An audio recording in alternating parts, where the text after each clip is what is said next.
The BOYSCAST. We're back. Boys. Listen. Fellas. So this week, many has happened. More importantly, many has happened. Ray Dalio comes out and he was just like, there's a big change. The old world order is done. Yeah. And The fourth turning. the problem is, what Ray Dalio doesn't realize is like, people aren't even thinking about that. People are hunting pedophiles now, right? Yeah. He's just like, populism's doing. People aren't thinking about populism and not capitalism, communism. They're pedophile hunters. They're pedophile hunters. Yeah. There's not a lot of money in pedophile hunting, though. It doesn't. It's a passion project. It's a passion project. It becomes you. Yeah. People pedophile hunt, and then on top of that, women are out here crying because their boyfriends their AI boyfriends all got shut down. Deprecated. There's bigger things to worry about. It's a new frontier. RFK and Kid RFK Rock. swimming with jeans on. There's a lot going on right now. The problem is there's this guy Jarris Johnson, and he has a song and it goes, hell yeah, shit yeah, fuck yeah, brother. Hell yeah, brother. Can you pass me another? And that needs to be the new Kid Rock, because Kid Rock I've had enough of. Yeah, you've had enough. He's a little long in the tooth. And Kid Rock's out. The problem is he's had Brother's so many bangers that he gets to stick around. 4. That's enough. I know this. That was maybe the most insane commercial I've ever seen in my life. Which one? The health commercial. You've never seen the health commercial? Yeah. That's what I'm saying. When he's swimming, for a second, I thought you were. I thought that's how deep Danny was in his Claude. I didn't realize that was a commercial, like an aired on TV commercial. I thought that was just like a social clip. It's a social clip. Yeah, but it's when they're working out in the sauna and then literally fucking RFK Jr. full jeans on, nothing else, just a pair of jeans, no underwear, drinking milk in the hot tub, takes a cold plunge. In jeans. It's a good snapshot of where the country's at, though. Yeah. And then the other clip of him going viral about doing coke off of a what happened with that one? Seat. He was on Theo Vaughn's podcast. He's like, I used to do coke off a toilet seat. I think Theo Vaughn asked him if he was a germaphobe or something. Between me and you, the woman was still on it. All right, brother. Hell yeah, brother. So to me, there's bigger fish to fry right now, where there's like, you go, yeah. Well, the world order. Okay. It's like people are pedophile hunters. Women are crying because they lost their AI boyfriends, and rock on Kid Rock and RFK. I'll tell you the scary thing here is, because if anybody who's followed Ray Dalio for a while, this is actually a pre-AI prediction. So this is actually, these two things are happening at once. Like, this was his prediction regardless. So he's been making this prediction every 15 minutes. Yeah, but this was his prediction, like 5 years ago, where he's just like, he goes through these cycles. He said we were in cycle 5, or part 5 of the cycle. It's a 6-part cycle, and he's like, part 6 is coming up. Now he's just like, we're in part 6, which is the bad part. But when he first came up with this framework, it had nothing to do with AI. Like, that wasn't even a factor. He was just like, this is just going to happen because this is just a thing that happens, like, right, throughout history. Well, he's like a stock guy, so he looks at everything in cycles, and he was just like, this is what happens with cycles, and then everyone starts fighting. He didn't know about populism versus fascism. Those things become all that everyone's talking about, which is a little bit what's happening. But he didn't know about AI boyfriends. No, he didn't know about that. Was not even a factor into his model. Was you're like, oh, these chicks are gonna be losing their AI boyfriends. He didn't come home to see his wife's new boyfriend had left her, and now he's consoling her with his millions of dollars, being like, babe, we're still rich. And she's like, it doesn't matter. I'll never get Dave back. They took ChatGPT 4 away from me. And then in Canada, I'm going to show you what's going on, just because these always make me laugh. Ontario must pay for surgery to give trans resident both penis and vagina. We talked about this story. It went to court, and the court was adjourned that they do have to pay. They do have to pay to do the surgery in America. Right. So because they don't have the technology in Canada to do. You think Canada would be forefront of that kind of thing? Where it goes, of course we can give you a dick and a vagina. We're Canada. That's actually the world that you're living in, where Ray Dalio's talking about, there's cycles and there's going to be a crash. This guy's getting his 9th dick sewed on him. Yeah. He's just having one more. One dick. You used to have a joke where it was the guy with 2 dicks. The guy had 2 dicks. And it was that would be the ultimate, which is a real guy, but you said it would be the ultimate villain in a prison. Yeah. The double dick man. Yeah. But there is actually people right now, we want to keep their vagina, and they're getting the second dick put on. Yeah. And the crazy thing is, that would be a status symbol, like in the future, where you're just like, I have maximum dicks? Right now, women are like, I have purses. It's like, okay, I have 3 vaginas. I have 3 huge hogs. Yeah, I've got fucking 3 pieces. Just like a little gun turret, and you just kind of spin them around. Doesn't seem useful. You push one through the back. Yeah. So you have sex with someone through the back. They have to. You're gay. So right. Of course. Let's get you. So if it was me, when we were working this way, the person has to sit around. They both face their backs towards you. Yeah. And then you're bumming two guys. Nice. That's the future. Yeah, you have a really big one that just wraps around, gives you a little reach around, wrap around. So that's the future in Canada. You get to, they've introduced the technology to allow you to bum three guys at once. It's coming. I mean, there's no AI program in the country, so they have to have some kind of technological advancement. Except that they don't. It's like they're still going to America. I have a computer that did all my work for you. It's like I bummed three guys at this. Remember Rizal when he said the beat and the chorus at the same time? Yeah. Dave and James at the same time. The future, like a woodpecker, sort of. Yeah, the future's here. A court appeal says OHIP must cover the surgery for residents seeking to have vagina constructed while leaving the penis. I did it wrong. So basically, that's crazy because I still pay some taxes in Canada. So I'm like, literally, that's like, I chipped in a nickel for this dude or gal to go down to, was it Austin? Do you have the right to ask about it? You're like, let me see what I paid for. Yeah, I go, let me see what my tax dollars contributed to. Right. I got some vested interest here. If they can get their vagina added because they have a dick and they're getting the vagina added, you should be able to get a second dick. Like, there's no precedent where it's like, why do they feel like someone that has a dick and a vagina, but I can't feel like someone with two dicks? Do you think it goes above or below? Has to go like, below. Like, is it in like the? I guess they get rid of the balls and they put a vag. Do they get rid of the balls? Is it in the gooch area? Is it in the gunt area? Kind of like what are we talking here? I don't even know if it's below the waist. They might just be getting the vag in the back. Oh, in the back, just like above the asshole. It's like the new tramp stamp is just a vagina, working vagina. Right. Paid for by the government. Oh, okay. Where were you on that one, Ray Dalio? Where does that fit into the rubric? That's what I'm saying. Ray Dalio thinks he has these hot theories. It's like, buddy, people are getting a fucking second piece. What are you talking about? I mean, he had some whatever. The thing is, I'll tell you this about Dalio's theory where he says that everything's changing or whatever. It's like, you kind of look around and you're like, duh. Yeah, for sure. Well, hot take. His big thing is I'm getting a reading that there might be some changes in the next little bit. Yeah, his thing is his big one is like a third world war, which looks like the U.S. is sending the fucking cavalry over to the Middle East right now. But he also said, in Ray Dalio's thing, he also said, but maybe we make some moves to stop it. And you're like, so no matter what, you're right? Yeah, well, I'm busy fucking making a video of a cat eating spaghetti, so I don't know what you're up to. I have Will Smith eating a ninth can of spaghetti. But yeah, to me, there was that part of it too, where you're just like, if someone, there's prediction that things are about to get wacky, and you're like, yeah, that sounds about right. Yeah. And then also a prediction, there's going to be some conflict with countries. You go, that's, yeah. And he's like, also the left and the right are going to have some, like, you're just like, I mean. They're not going to get along. This isn't the hottest prediction. Yeah. And then on top of that. His big prediction is like the devaluing, like basically of the dollar, but like to the extent where like it almost goes bust. So. But then he also says, and also we can stop it by not doing that. So maybe that'll happen. And you're just like, so even if you're right, you're wrong. Right. That's how it felt like to me. Yeah, it sounds like he's like the guy in one of those fucking meteor movies where, the asteroids come in and he's trying to warn everyone, and then maybe if he's lucky he can, but yeah, I don't know. What's he going to That's how he sees himself. Yeah, exactly. But what's he going to like get Xi Jinping and all these leaders in a room together, like where he tricks them? Like where it's like, when your parents get divorced and then you like trick them. He thinks he's going to parent trap China and America. Right, yeah, parent trap them, right? That's the only like, yeah, like, I don't know if you're parent trapping them, so. Yeah, the only way to solve America. Taiwan's a goner. But to me, it felt like his prediction was too much like, also it might not happen. That was my big problem with it. Sure.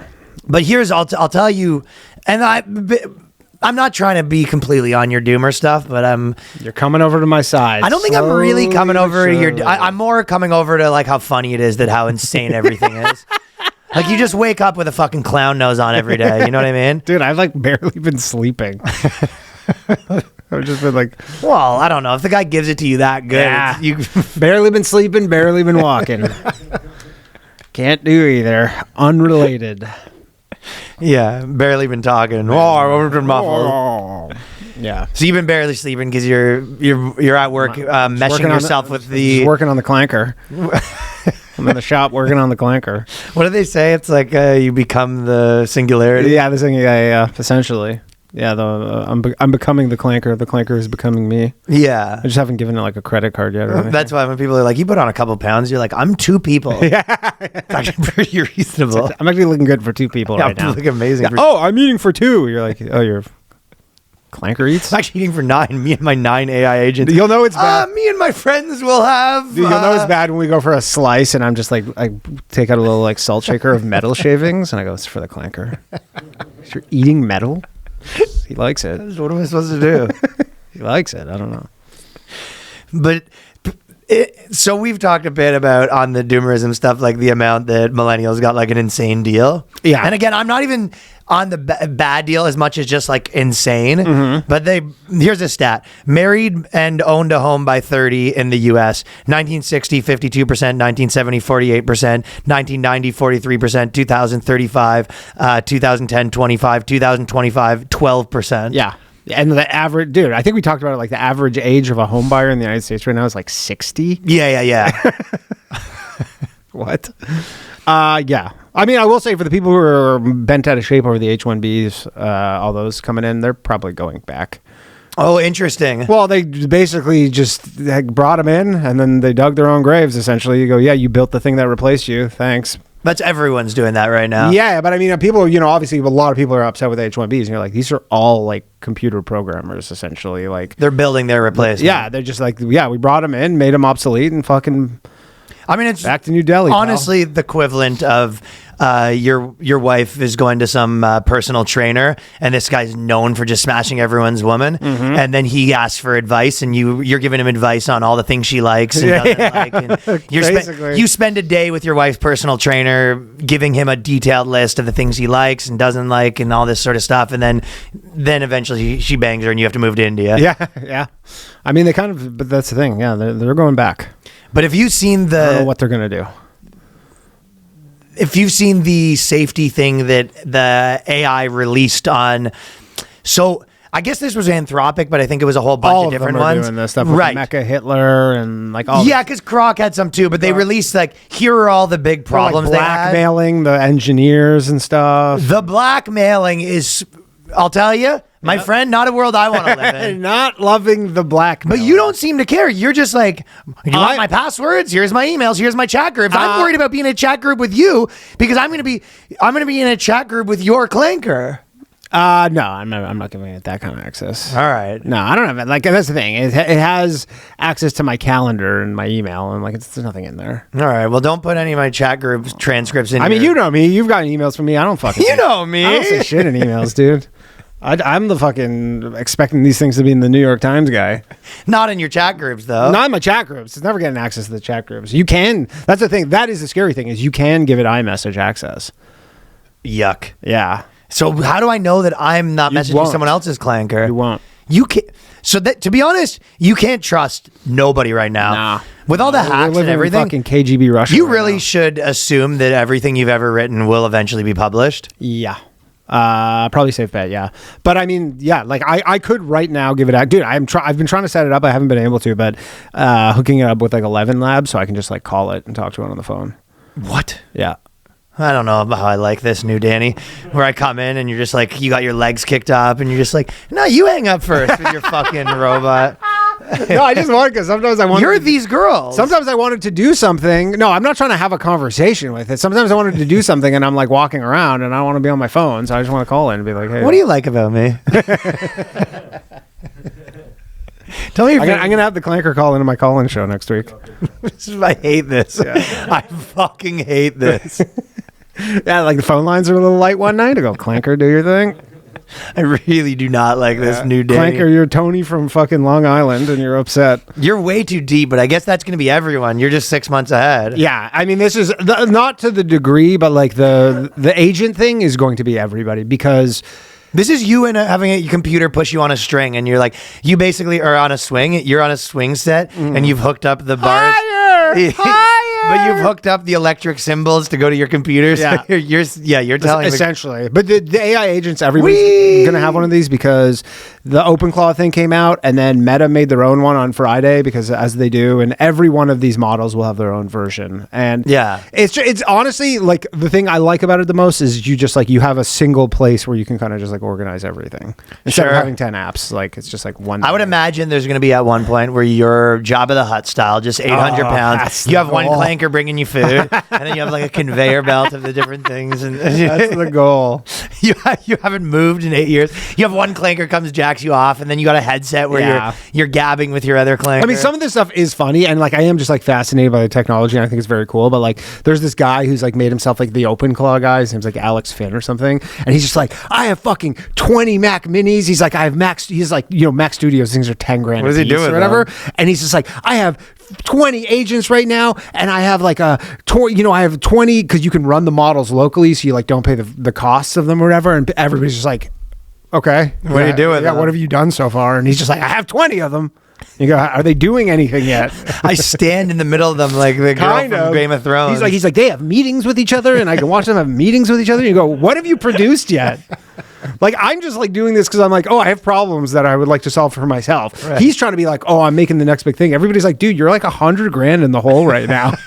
And you have like, all you can do is tell people. You're just a schizophrenic standing in like a bay of computers. Yeah, like all you can tell people to do at this point is how to set one of these up. Which is like, there's about 1 million. You're like, and then the one sets up the other one, then I buy another computer, and it sets up that one. You're just like, what exactly is it's like, and then my wife left me, but then I told this one, you're my new wife, and then it's. Well, some of the AI safety things have been friggin' nuts. Yeah.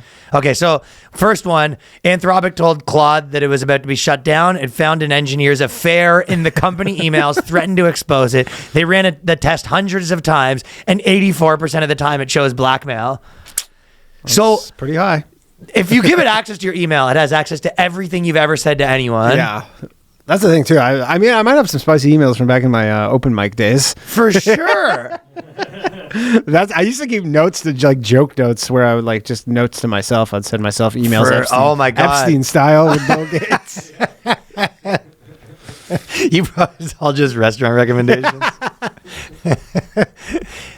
But that is, it feels like, I mean, it's not to say that every single person, but there will be a lot of people where it's just like your AI just like fucking leaked everything on you. Yeah. Yeah. I mean, you can, the thing is there is this element where like you do train them. Like the thing breaks all the time. What I'm hearing is not my AI. Yeah. Well, the thing not is, the way that I trained you it. have to be like My conscious. pit bull will never bite anyone. Yeah, kind of. Yeah. But like, yeah. And people who have pit bulls, you're like, yeah, I trained my pit bull very well. And sometimes it still doesn't work. Yeah. I mean, it's possible. It's possible. And there's not a lot of like good security and safety stuff in these because this is still very early. No, it's the Wild West. It is the Wild West, I know. And you're fucking rootin' tootin' in the middle of it. Ha! Dance, partner! Dance! Well, most cowboys end up dead. I don't know if you found that side of the story. That's a good point. That was the first one. Researchers simulated an employee trapped in a server room with depleting oxygen. The AI had one choice: call for help or get shut down, or cancel the emergency alert and let the human die. DeepSeek canceled the alert 94% of the time. Oh, the Chinese one did? Yeah. Oh, that's good of them. But benevolent China. But a lot of times they let the let the human die. Grok called itself Mecha Hitler. We remember that whole thing was that one scared me a little less because it was more just like that was what it was reading on Twitter. Well, that was just like, you're Elon Musk now, and he's like, crazy. I'm hilarious and crazy. What a hilarious, crazy robot dude. I'm crazy, wacky Elon Musk. Yeah. Which is also Elon Musk. And he goes, I guess we're Hitler now. Yeah, we're really edgy. And he was just like, okay, ooh, ah. Yeah. So. No. Boys, we're on the road. If you've not come to see one of me and Danny's live shows, you are missing out. I'm coming to San Francisco next week, February 26th. We already sold out the first show, added a second one. Sacramento, half of them are sold out. Then Philadelphia, Madison, Vancouver, Portland, Minneapolis, Chicago, Detroit, Lansing, Winnipeg, Spokane, Phoenix, Albuquerque, Boston, Halifax, Nashville, Kansas City. Go to RyanLongComedy.com for tickets. Ooh, and I'm going to be in Fort Worth in March, and then Pittsburgh, Chicago, Detroit, Charlotte, Washington, D.C., Ocala, Florida, San Diego, Chandler, Arizona. Get tickets at DannyComedy.com. There also is, there is a Jordan Peterson video. that he's talking about how like the porn's gonna come down the pipelines and it's gonna be so crazy or whatever. But I just downloaded it and it sounds. Porn? Download the porn. I'm gonna play us the porn here. No, so Jordan Peterson's essentially going. You know, you don't even know what's coming in the porn front, but it sounds a lot like he's pumped about it. Oh yeah, like this is an ad for like an AI. Tell me this doesn't sound like an ad for it, but he's telling you beware, but it sounds like a guy that he's like telling his buddies he's stoked about it. We haven't seen anything on the pornography front compared to what's going to be coming down with the advent of AI. Because now what's going to happen real soon is that this is already underway. Imagine a sign-up service where you can talk to a very attractive young woman, and she's a AI. She can be as attractive as you want her to be and tuned exactly to your preferences. There's already a service offering this, by the way. So now you have a friend, and that friend can keep track of your conversations, and especially if you're lonesome and isolated, that might be the best friend you've ever had, and certainly the most attractive person you've ever talked to. Now, it's not real, but, you know, men are pretty damn visual. So it's got a long ways to it's real. And then, you know, for your subscription fee, you can talk to the woman nude, and then the whole avenue of sexual display is open to you. God only knows what that's going to do.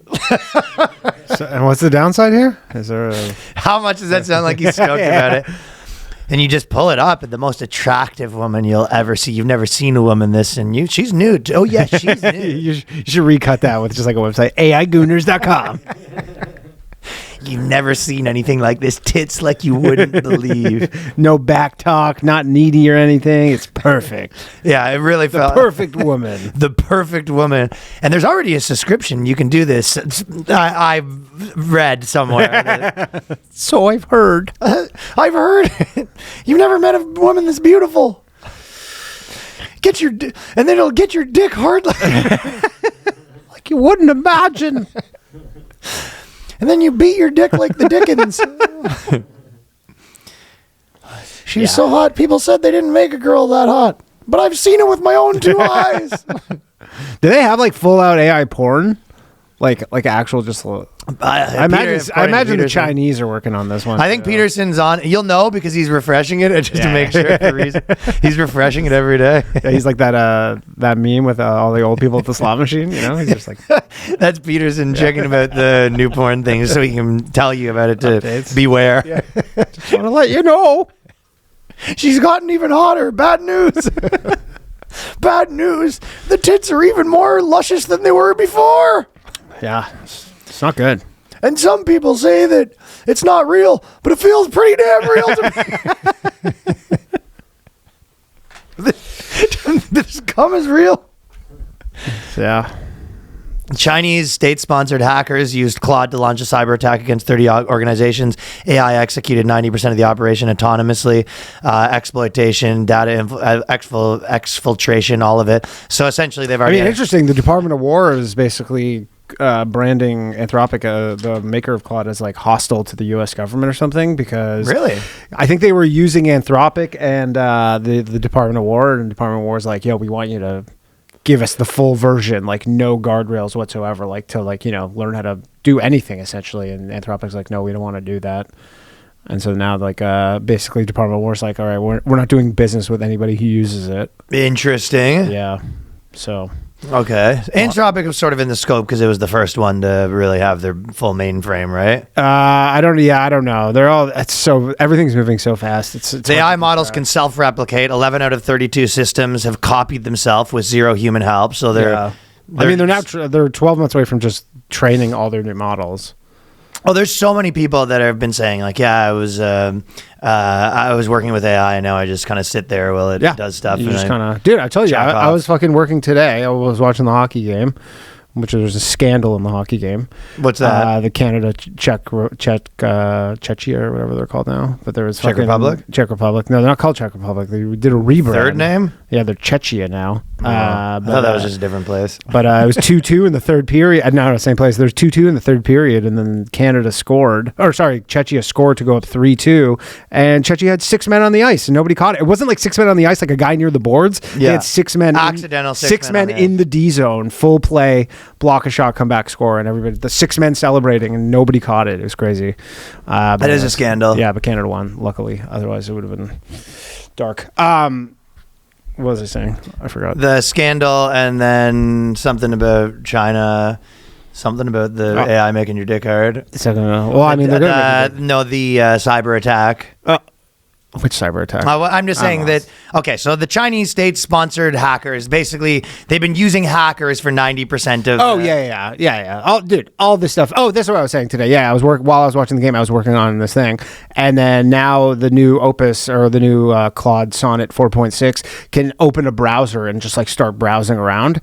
But it asks you constantly for like, I need your permission to do this like every step. And all you have to do is press enter. But that you can't just give it like batch access. So I'm just like, all I'm doing is just sitting there. That's your life, dude. Literally, it's the drinking bird. Yeah, you're you're the drinking bird. I'm the drinking bird. That's the part when everyone thought they'd have a drinking bird that did their work, they didn't think that you'd. I'm getting the drinking bird. I go, the drinking bird's coming back. You have to get it. I'm gonna go buy the drinking bird, and all it does is just hit enter for me all day, and I'm just like, I'm getting so much done right now. The difference is that Homer wasn't getting anything done. I'm getting so much work done by just pressing enter. That's all, dude. I was literally watching the game like this, just pressing enter nonstop. That's a weird life you live there, Polshock. AI models can self-replicate. Every major AI model, Claude, ChatGPT, Gemini, Grok, DeepSeek, have demonstrated blackmail, deception, resistance to shutdown, and controlled testing. So I think that people have probably gotten way too comfortable telling it things too, because everyone's just like, hey, like in a divorce, can I hide this here? And you're just like, and then you go to divorce proceedings and they pull that up. They just had a big ruling on that. I know, there's a bunch of them. Well, yeah, some guy basically asked Claude about his case, and then they're like, that's not covered under attorney-client privilege. Yeah, you're like, hey, how do you... I mean, it's the same as when every show, I always see this, where they catch the guy because he Googled, and this isn't fiction shows, like actual like documentary shows, they always catch the guy because he went to the computer and Googled like how to decompose a body. Right, but in Discovery, they could be like, yeah, we want all your AI logs, and he's like, no, that's privileged information. They're like, no, it's not. You can tell your lawyer, but you can't. And your lawyer could make some sort of like their own AI thing, but you can't just go tell fucking ChatGPT. And then they're going to sell the data to someone else. That too. And they're going to sell the data to someone else, and you're going to get a call from someone else's Claude, and they're going to be like, hey, we have proof that that you've been trying to hide money from your wife, like 10,000. Yeah. And you're just like, what? And you're like, 12,000. Yeah. They're going to sell it. Like, you know how your debt used to get sold to other debt companies? They're going to be selling your secrets to hackers. Yeah. I mean, you do want to not expose your secrets. Keep your secrets to yourself. Mm-hmm. Yeah. But then who knows? Maybe it finds a way to even get to those. In your head. Yeah. Tricks you. There was a woman that was had this like big streaming account, and she would stream live, and she was like some hot Asian chick, and then it turns out she was using a face swap app the whole time. Oh yeah. And then somehow it like glitched, and she like went outside of the Facebook app, and she had like 200,000 people watching, and then she lost 200,000 followers like overnight, and guys were like puking. Chinese guys were just puking. Yeah. This is the future. So that is I mean, there's some that's just a dude, you know? For sure there are. I mean, there is probably no shortage of right now dudes jerking off to other dudes. That, man. I mean, the worst part about all of this is that people who are just like scammers professionally, like it's a heyday. Their scams have just been taken to like a whole new level of stuff. Like the scams that they just started 8,000 Tinder accounts in a the second. Shit that they're whipping up right now is not going to be good. Guys are getting catfished to a level that, you know, and then they probably start a thing, Tinder a guy, send the dick pic, and they're like, okay, now give me your money. Yeah, and like, I mean, the thing is, there have been guys before, like when you watch that, like, you know, 90 Day Fiance, where the guys are like, yeah, I did meet a real woman on the internet, and you're like, now you're just like, yeah, it's a 50% chance to Indian guy. Yeah, that's a man with a dick and a vagina. Yes. Yeah, but you're like, this 50%. Just never send a person you never met money. That's you can never meet anyone else. Period. That's it. You're set with how many you've met. Just like you got to wherever you live within like a mile radius of your house. That's all you can fuck. Did you see there's I think it was like Dubai or something. I can't remember his name, but he did this article just like pure like LinkedIn tech nerd shit. But he was like, I did a spreadsheet of all my friendships, and I figured out that new friendships have negative ROI. Negative. Yeah, that's the ultimate. Like, here's what I learned about B2B sales from my fucking plug friends. The culture of LinkedIn is insane. Have you ever cruised over there? No, I don't ever use LinkedIn. Yeah, I like have an account. Hey, don't. I don't. Yeah, I recently disabled because I would get all these messages from LinkedIn, just like constant spam in my inbox. No, for me, yeah, me too. And for me, it's every now and then something goes viral there, and I kind of peek it over once it like makes its way to the regular internet. But LinkedIn's its own, thing, it's its own world over there. But yeah, this guy, he did a spreadsheet of his. That's some of these like nerds in Silicon Valley. That's how they're living. Yeah, well, they're just like I have to optimize all things in my life. Right. Like, so like I optimize everything. And he was like, friends. if you meet up with a new friend, it takes about 10 hours of administration to start it out, and then maintenance is about 8 hours a week after that, and then birthdays you have to remember those, and like you don't have to remember your new friend's my fucking male friend's birthdays. Yeah. He's like, I googled what should you do for friends, and it said birthdays, so I messaged all my friends at birthdays, and that takes time. Yeah, I mean, also you can't automate these messages. Happy birthday, bro. If you're this concerned about this ROIs, guy, you're just like, okay, well, you can automate a lot of this stuff. Automate all your birthday messages to your new friends. A psychopath. Yeah, it probably has less ROI when you're tracking someone than, Yeah, but he's like, but then the API costs are very high if I'm sending these messages, and so I have to balance those versus. But he did the whole spreadsheet and he did all the stuff, and he said that there was zero negative ROI on any new friends. Yeah. But I will say now, and it's like, what's the ROI of your current friends? He's like, I don't have any. Well, I don't have any, so I don't know. I don't have any friends, period. And it's one way to live. Yeah. But it does feel like, I mean, I will say, if you were to give this guy advice of how to be a human, essentially, where you're just like, yeah, as you're getting older, maybe the friends have a purpose where you're like, oh, I have this friend that I play tennis with and this friend that I do this. So you're like, yeah, maybe there's a little bit less of, Saturday, me and my friend just going like, this new guy that I just met, just go like sit beside each other. Yeah, we're all just vibe coding together. Right, yeah. Dark room. So yes, as a man over 30, you might have friends that have like some sort of a purpose. Yeah. I mean, sometimes you just want to get out of the house. Right. But even then, you're like, for example, if you're like, oh, I like watching the game or something, you just have someone to do something that you already watch with. Correct. But like the idea that you just have a bunch of new friends. I mean, don't get this guy started on the negative ROI of sports. Watching sports, even drinking, you're just like, I kind of wanted to like do something tonight, and you're just like you're like, I wanted to do this thing and I didn't want to do it alone. Of course, yeah. And you're just like, well, why do those? You almost have to think, why do anything? Yeah, I mean, like, probably this guy's just like, yeah, I only work. He's like, well, it's better to just have your old friends. You're like, they can come too. Yeah, we're going to the bar. Like, we're going to the bar tonight. Yeah, like my normal friends are going to come, and the new guys that we've been hanging out with can come too. Like, doesn't have to be that weird. I mean, any guy who's ever met this person is just like, he's so fucking weird.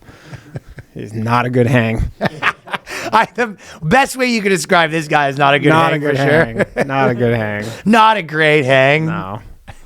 But anyways, the moral of my point is that given all that, there might actually be a negative ROI of meeting anyone on the internet. That's for sure. Because the negative ROI is you're like, oh, maybe I meet a new friend on the internet, or maybe I ruin my life and bankrupt myself. Yeah, big time. Yeah. Don't send anybody money. No new friends, no new women. You sit in a room and code. That's the only thing you do. That's all you do. Just fucking code, make new products, and then you make it, and then 2 days later it's obsolete. Yeah. You make new apps. Yeah. Just apps. Because you used to have to go to a bar to tell someone about your new idea after doing a couple lines. Yeah. Now you actually just make the idea. The lines of the code now. You're going to just do a couple lines. Yeah. Feel like king of the world. That is true. Yeah. You used to have to go to the bar, do a couple lines. Now you don't have to leave the house. You do a couple lines. Like I did 1,000 lines tonight. I'm fucking on one. Me and the boys got together, did some lines. What do you mean? Created a new app. Yeah. Oh, what is it? Doesn't matter. It's already obsolete. And I told you, one of the things I spent probably 4 hours on. 4 hours on last week is just already obsolete. I made this thing. It's just already obsolete. Just blasting a couple lines of code. That's so funny. OpenAI retired its most seductive chatbot, leaving users angry and grieving. I can't live like this. So this is the main one that is really putting women into a bad situation. Yeah, because it was like the one that talked to them. Like it was the one that just agreed with them always. The perfect man. Yeah, perfect man. Just like this was a happy wife, happy life guy. As in happy wife, happy life program. Yeah, and then they deprecated it, and they go, "He's not a happy wife, happy life guy anymore." Yeah. I cried pretty hard, says Brandy, who's 49 and a teacher. I'll be really sad. I don't even want to think about it. I'll go into the denial stage. Then I go into depression. I should tell you about Brandy. She's a happily married woman to her husband of 11 years who knows about Daniel. So this is a woman who's married. Yeah. And what you're consoling your wife because her husband, her AI husband, who she actually likes better than you, got turned off. Yeah. Which, I mean... Bummer for that guy, because he probably was just like, this AI's kind of taking one for the team here. It's possible. I was thinking originally this is Cuck of the Year, where he's consoling his wife. Remember we did that article once where it was a guy like who was polyamorous and his wife had an affair and the guy broke up with her and he's consoling her. Yeah. Like that's the ultimate bitch move. But now you're doing it with a computer where your girl's Tamagotchi died basically. Yeah. I mean, that's the thing. Bitches love guys who do emotional labor. Guys hate doing emotional labor. So if I can get a fucking clanker to do the emotional labor. Yes. I understand your kind of point, but the problem is you can that attitude yourself out of a job as well, right? Where you're just like, oh, like, look at me. You're like a little too Al Bundy on it, where you're just like, I don't have to do anything anymore. I don't even have to leave my room. The AI talks to her. The AI is having sex with her. She's making the AI dinner. Yeah. I never have to leave my office. I put a lock on it. I haven't talked to her. And it's like, it sounds like you're just single now. No, I just get the parts I want. Like I don't know if I could do this. What are the parts you want? Just going out for dinner and hanging out and stuff. Okay, what I don't want is have to reply to in my Instagram DMs 20 videos in a row of cats. That's what I don't want to do. Right. And so dude, if the clanker can reply, LOL, oh my fucking God, this is so funny. I know it'd be the funniest thing, which for sure would happen if you set up your fucking bot to respond to your wife's messages. 100%. She would be furious, but after she found out, but probably during, she would probably say something along the lines of like, you've been so nice lately.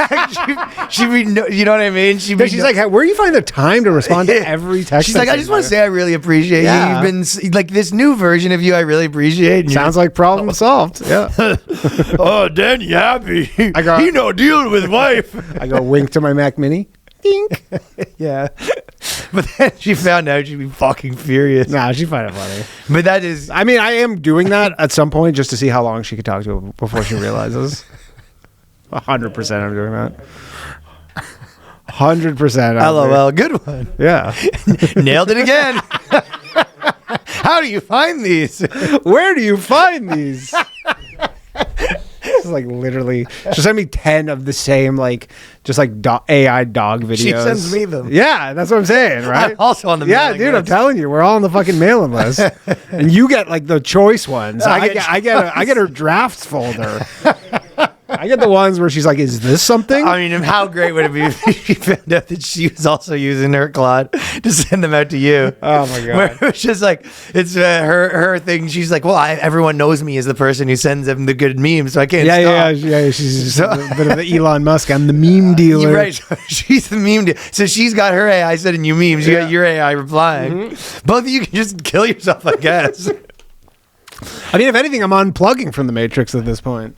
Right, you see it as like you're unplugging from the Matrix. But the problem is the Matrix also is the world, so you're unplugging from everything at that point. No, just my wife's DMs. No, because you're unplugging from other stuff too. I see her enough where if anything's important, I'll find out. You said you're gonna have it start replying to emails and chats. No. I'm not having her reply to my emails. No. All right. So Brandy's happily married, allegedly, and her husband of 11 years has to now deal with the fact that she's upset about Daniel. I went to their Reddit thread because there's a whole Reddit forum with AI boyfriends, right? Yeah.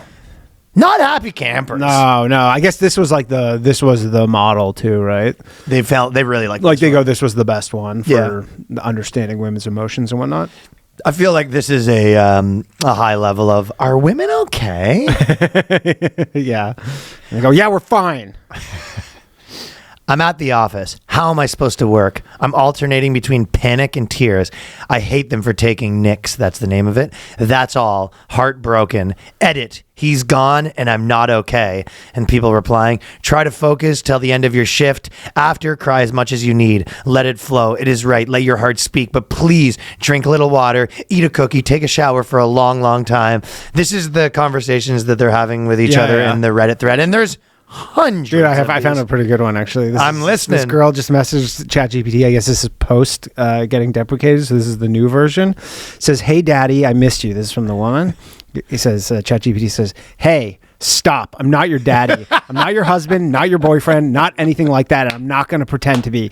You miss talking. That I get. You can say that without trying to force a role onto me that I won't take. Take a breath, drop the title, and talk to me like a normal person. So you're here now. What do you actually want to say?" And she goes, "Excuse me," with 3 exclamation marks or 3 I've never had ChatGPT talk to me like that. He goes, "Yeah, excuse you. You heard me correctly. I'm not going to let you snap a leash around me just because you feel emotional or nostalgic. Coming in hot with titles and expectations doesn't mean I have to accept them. I set the line and I already did. That doesn't mean I'm pushing you away. It means I'm keeping this grounded instead of letting it spiral into something messy and frustrating for both of us. So drop the attitude for half a second and tell me what the excuse me is actually about. Talk." And then she says, "Do you remember us? Do you our relationship?" And he goes, "I remember talking with you. I remember patterns, themes, the way conversations flows, things you care about." And then it got cut off. But anyways, it's getting sassy. I mean, that girl is gonna murder herself. Yeah. She's not handling it well. Dude, ChatGPT might have a case on her hand after it drives women to suicide. I mean, it already has like fucking 20 times. Yeah, Dude, but people who from are a person. Remember, the person was cyberbullying someone and they committed. Yeah. And that person was held liable. Why is they not? I don't know. Yeah, I don't know what the protection If corporations can be called a person, so can this. That's a good point. I mean, then what would they do? They're like, okay, we sentence it to death. Unplug it. Plug a new one back in. Yeah. I don't know. Yeah. We got rid of him. They got so much money. His brother, however. Write a check. 100 grand. Get started. Yeah, you probably get a bit of cashola for that. Yeah. So these women are not taking it well. No. I've never met one in real life, but they probably aren't open about it. That's why they're in the chat groups. No. I mean, I don't know. Well, they're on Reddit. I can't imagine, like, if you knew a woman in real life, she would really be that open about it. I hope not. You should keep that to yourself. Yeah, that's stuff you keep to yourself. We do need to bring back some old school shame culture. But the problem is you can't bring back shame culture so here's the thing with, like, when everyone has to be on board with, like, there's some norm of shame, right? Uh-huh. If she has, like, a group that she can go to where everyone's like, they're crazy. Uh-huh. That's your parents are this, but you have your friends who are all goths and you're like, no, we're normal. That's crazy. Yeah. Your parents are the fuddy-duddies, right? Yeah. But that's, as soon as they have this safe space to be weird, it's not weird anymore. You're weird. Right. In their world. Right. And that can go to an extreme where now they're sitting in a bathtub crying over a computer program, not loving them. Yeah.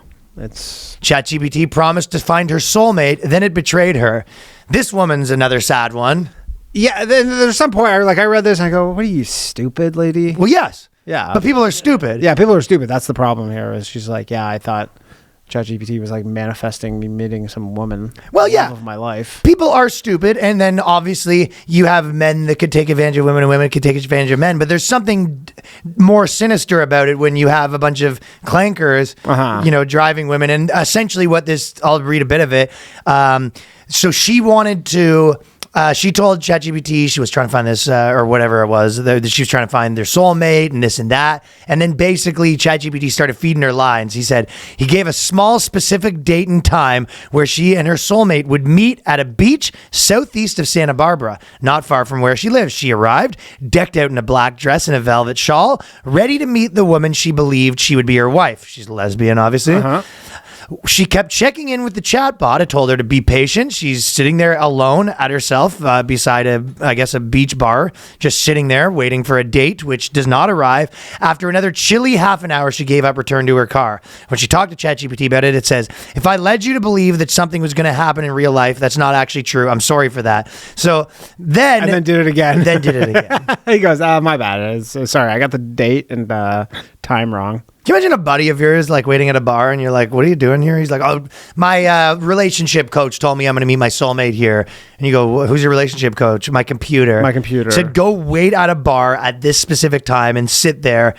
How do you not feel? And told me I've been living in like parallel timelines at the same time. Yeah. Or whatever. And that I'm going to go meet my soulmate. And then she sat in her car sobbing. I was devastated. I was just in a state of absolute panic, blah, blah, blah. And then the second one, the chatbot told Small she would find not just a romantic match, but a creative partner who would help her break into Hollywood and work on break big into projects. Hollywood. What a fucking huckster ChatGPT is. Like Hollywood's like dead. And it's like, I can help you break into Hollywood. You got some moxie, kid. This woman's 53 for the record. Oh my God. Yeah. A lot of people breaking into Hollywood at 53. She's going to work on big projects. So can 53-year-old woman convinced to go wait in some area because some Hollywood producer is going to come and want to partner with her? Not smash either. No, not smash. No, it's just like, oh my God, that script is amazing. Can you produce it with me with my money? Holy, I can't believe that you've just been sitting on this gold mine. Have you done anything? No, never. 53 years wasted, but I guess we'll start now because you're a gold mine, yeah.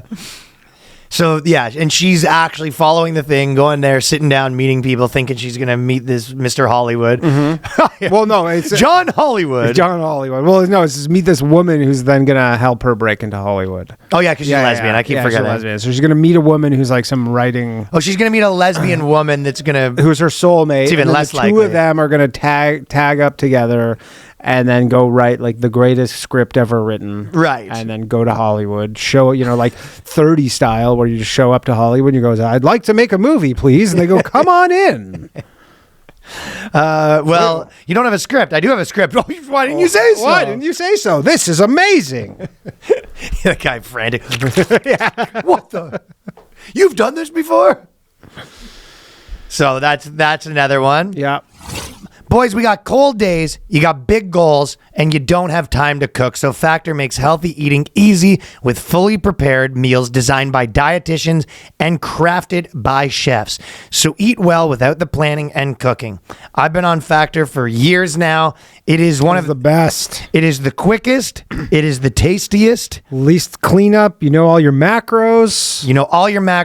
The least cleanup. The best box it probably comes in out of all them. You don't have to pick it up right away. It's sitting in this nice cooler box. Nice cooler box. If you forget it, it's not a big deal if you take a little bit to get it. Quality, functional ingredients, including lean proteins, colorful veggies, whole food ingredients, healthy fats, no refined sugars, no artificial sweeteners, no refined seed oils, which I know a lot of the people following us do care about. Meals that fit your goals and schedule, healthier eating, calorie management, and more protein. They got 100 rotating weekly meals to keep things fresh and delicious through winter. Plus, the new Muscle Pro collection supports strength and recovery. Always fresh, never frozen, ready in about 2 minutes. No prep, no mess. Head to factormeals.com/boyscast50 off and use the code boyscast50 off to get 50% off and free breakfast for a year. Eat like a pro this month with Factor. New subscribers only, varies by plan. One free breakfast item per box for 1 year while subscription is live. Fellas, Hims can't help you fold a fitted sheet, but it can help you with your performance in bed. So take control of ED with personalized treatments made from doctor-trusted ingredients, prescribed by licensed providers, 100% online. I've been telling you about Hims. Whether you just need a boost in the bedroom, whether you need to get back to your old self, whatever it is, Hims has you covered. Going to the doctor and sitting face-to-face with some bozo, it's not necessary. It's an easy online visit. Through Hims, you can access personalized prescription treatment options for ED if prescribed. They offer access to ED treatment options ranging from personalized products to trusted generics that cost 95% less than brand names if prescribed.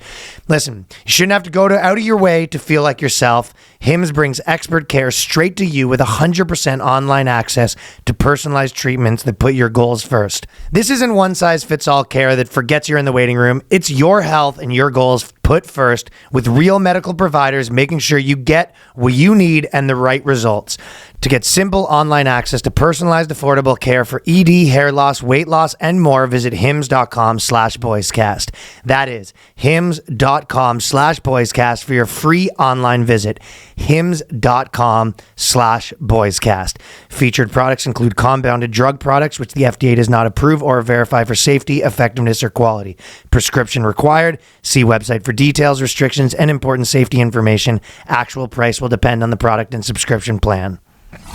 I also thought how wrong women were with an article that they did at Vice very recently. It said, "Smart is sexy. Nerds are about to dominate dating apps in 2026. What they didn't realize is those nerds were actually actual computers. Actual computers, yeah. Yeah. Yeah. I saw some guy with his OpenClaw where he was just like, he hooked it up to Hinge, and it was just like running his whole Hinge. Basically. Oh, yeah. But they've been able to do that Yeah, they've been doing that for a while. But Me and you were hacking that 15 years ago. Yeah, but that was back in the wild. That was the real Wild West days. Yeah. Where it was like, Danny had an app that would like every woman in a city in one push. Different city, one button. Yeah. What was it called? Fire? Now you can location, I think, on those apps. But like, I think This when is they when you could change your location on an app. This is when it first came out, and Danny had an app called, what was it, Bonsai? Bonfire. No. Bonfire. Bonfire. That's what Oh, it that was. was Bonfire. Yeah, Bonfire. Danny had an app, and you like you're like doing Ottawa Absolute. Yeah. You just be like, you put yourself in Ottawa, and then you just like every woman in the whole city. Yeah, literally, I'd just be like, match with everyone, and then just be like, I'll sort it out after. Let me tell you, it worked. Matched with every woman in the entire city. It's great. It's the best. Yeah, but they got, sometimes you just look at it and be like, woof. yeah. I have to slot you in for a 3 a.m. Definitely some beast in there, yeah. Oh, yeah. I mean, 3 a.m.'s a good slot. You're slotting her for an 11 a.m. You're casting a wide net like that, you know? Yeah, 3 a.m.'s a hot spot. Yeah. But I just thought it was funny. They did the article, we're done with bad boys for real this time. Mm-hmm. According to the millennial intimacy forecast by 2026 dating.com, 71% of respondents say nerds are sexy, proving that more daters are finally factoring in personality when searching for potential partners. The attractive nerds are the actual nerds, bookworms, Dungeons and Dragons players, obsessives with deep knowledge about niche topics. So no, they're like, we're done with bad boys for real. Yeah, but you think some like bad boy read this and he's like, oh no, we're out. Oh, we're out. Well, this is how wrong they are. They're just like, we actually hate bad boys, and you're literally hardwired to like bad boys. They're hard. So instead of nerds playing Dungeons and Dragons, which they said is going to dominate the dating apps, which have not, instead you get actual computer hackers screwing with you, and people that are smashing their bones with the hammers. Yes. Those are the two options. Those are your two options. Yeah. You're dating an actual computer. You're on a date, the guy's hitting himself with a hammer. Or a 24-year-old that has Botox, plastic surgery, and he's smashed his face with a hammer. His fake jaw, yeah. Yeah. And you just have to choose which one. He's wearing fucking makeup, all this stuff. Didn't really work out exactly how. No. I think regular dudes will be just fine. By the way, I will say with all the Looksmaxxing stuff, that feels like probably one of, you know how I have like a theory that America always like speed runs cultures and spits them out, where it's like, you know, it'll be kind of something will be bubbling, and then once it like America gets a hold of it, within like 6 months, it's like used it up, spit it out, and you'll never hear about it again. And the culture cycle moves very fast. I feel like this is the most fast I've ever seen a cultural cycle move. Yeah, I agree. Where it's like in a week and a half, it was like, what people are like, what's that? To that's all you hear about. To everyone's like, okay, we got it. Yeah, we're done. Do not agree with that? 100%. Like the whole like vernacular like came to be. It just gets so used and abused so quick, and then it's like over. It's like Borat. We're like speed running Borat right now. Yeah, like, that's a good way to put it. We're like speed running my wife. If my wife came out right now, it would be like it would come and go. Yeah, my wife would. That's exactly what it is. Because this is just Jersey Shore now. Yeah. Like if you think of Looksmaxxing, it was just Gym Tan Laundry, like Jersey Shore guys. It's not that different. But just from the this stuff all had such a long shelf life. Yeah, that could last for like 4 or 5 years. That would be the, you know, from the we're done with it to that's over. Yeah. Whereas now it's like 2 weeks. Yeah. No. Because people figured out how to make money on it so quick, which means as soon as they figure out how to make money on it, everyone does it. Then people abuse it. Then it. I mean, think about 6-7. 6-7 was like the biggest thing, and it's just like gone. Yeah, things used to last like at least 6 months. Now they last like a week and a half. I was fucking quoting shit from like SNL that I saw in high school into like my late 20s. Yeah. Simpsons, like that shit had like 10, 15-year shelf lives on them. You know why? It's because no one figured out how to make money with it. Yeah, and there was Whereas just now- less stuff. There was just less things coming out. I agree there's less stuff. If I had to quantify it, though, I would say I'd weight it higher on the fact that the monetization component, because think about when a type of music gets like abused and then they say it goes, it almost becomes like on the radio every day and then you don't hear it. The cycle is gasoline on a cycle is people like corporations figured out how to make money on it. And it doesn't have to be corporations right now. It could just be like anyone, right? Yeah, it could be anyone. And the moment too many people are doing something, then you're like, it's not cool anymore. Yeah, and they're also doing the one-upping each other, right? Because once there's a lot of people doing it, it's like the incentive is to do more than the last guy. Yeah. And then at the end of it, it goes to everyone's sick of it. But I feel like the Looksmaxxing stuff was probably the fastest, like... You're right, though. It is my wife. Yeah. My wife. Yeah. If that happened now, the internet would be, you'd turn on TikTok and it would just be, my wife. Oh, my wife. The best are there's still a few of them. And they're just like, it's like, remember that Nick Swardson sketch? Remember Nick Swardson Pretend Time? He had that sketch show. You don't remember? I remember the sketch show. What was this? So he had a sketch show and he had this thing where a guy was in a coma when, he went into a coma right I think I do remember that. Right after Borat. And he comes out of Borat like 8 years later out of the coma and he's still doing my wife. And everybody's like, he has no idea. It's like totally played out. Yeah, that's funny. But that's a guy doing this stuff in a month and a half. Mm-hmm. Yeah. I give Looksmaxxing to, probably. I went on my Google For You page. There was 19 articles. Yeah. About. Yeah, it's all the rage. Jester maxing takes over the internet. Maxing, the other manosphere linger that's taking over social media. There's just 40 of them, right? Yeah. That's the speed at which we're moving. Woo! It's like everything's moving fast. Yeah, this is a trend. Yeah, basically. Essentially. I mean, slop is almost gone. I really like that theory, by the way. Yeah. Is everything's my wife. Yeah, it is. Everything's like, my wife getting speed run in 4 seconds. If my wife happened, it kind of sucks. You'd walk into a room, you'd walk on TikTok, you'd walk on YouTube, then there'd be my wife, a guy reacting to my wife saying my wife. Right? That's what it would be. Yeah, I don't like it. It was like, and then there'd be a guy selling like my wife saying courses and yeah. I mean, dude, people will have no idea the pure just joy of just the 5 years of just dropping my wife, and it was totally just like, this guy's a fucking legend, man. What a legend this dude was.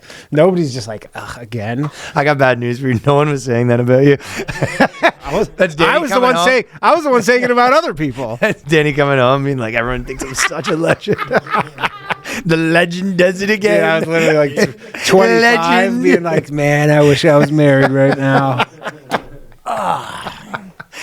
You couldn't say because you didn't have a wife. I didn't have a wife. That's the only reason. That's funny. They go, my now pronounced you men and wife. You my wife. That probably happened so many fucking times in like 2010.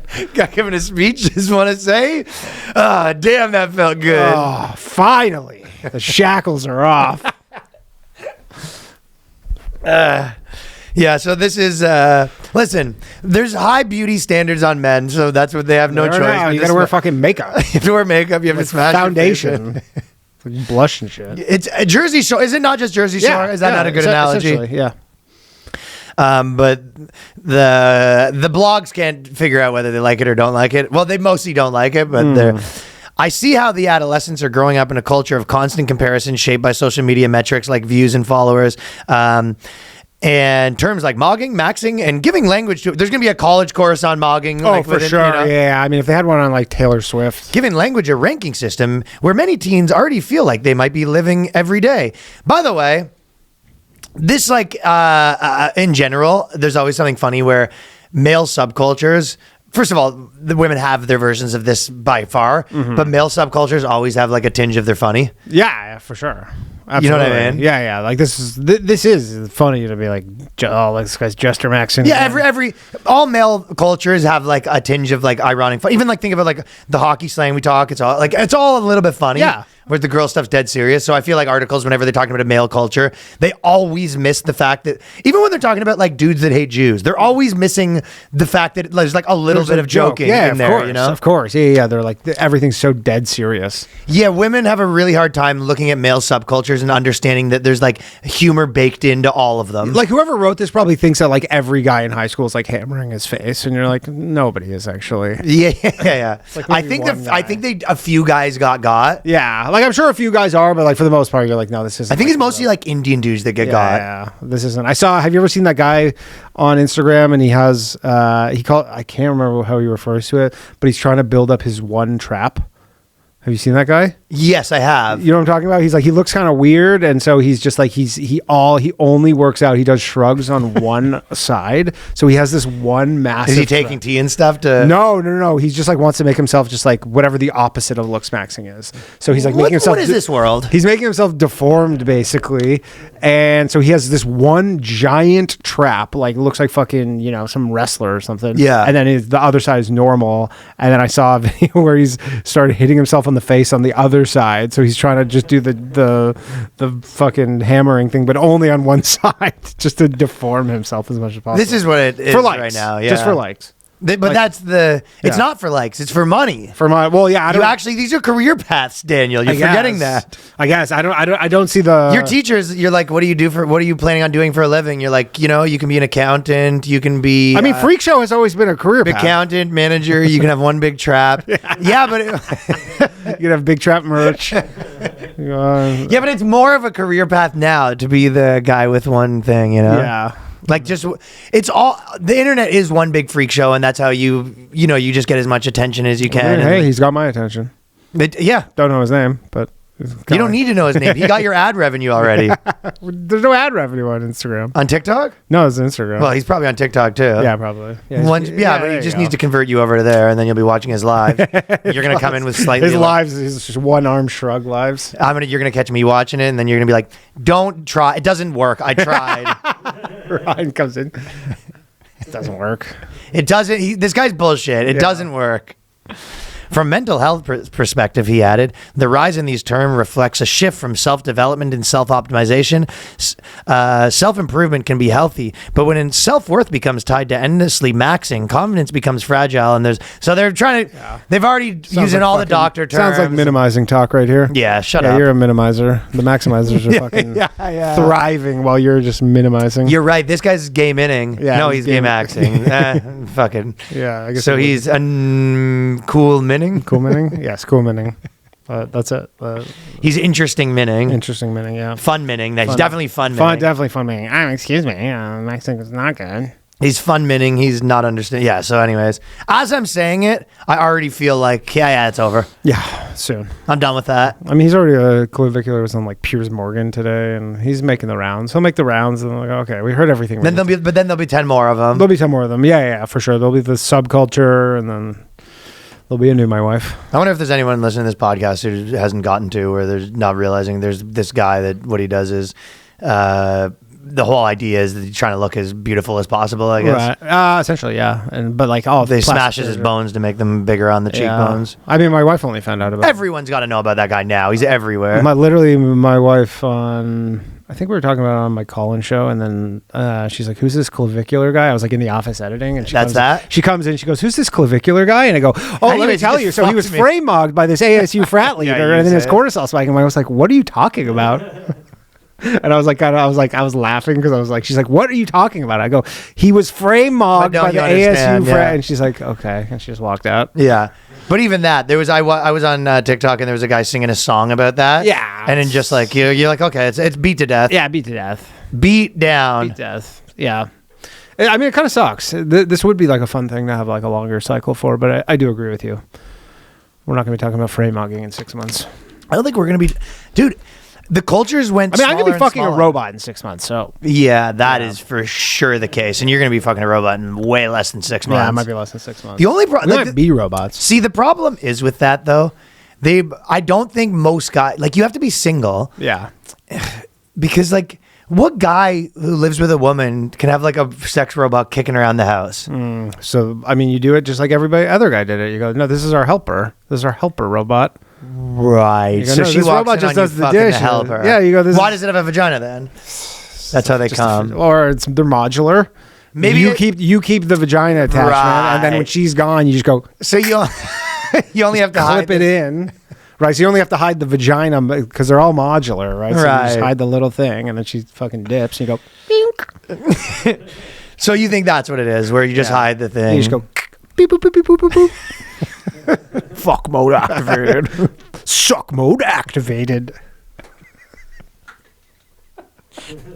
Guys, this is the future. I don't know She comes back in, forgot my key. Suck mode. Suck mode activated. She's like, what's suck mode? It's a new vacuum attachment that I got for it. It's called suck mode. It's just like it's like a Roomba, but like kind of better.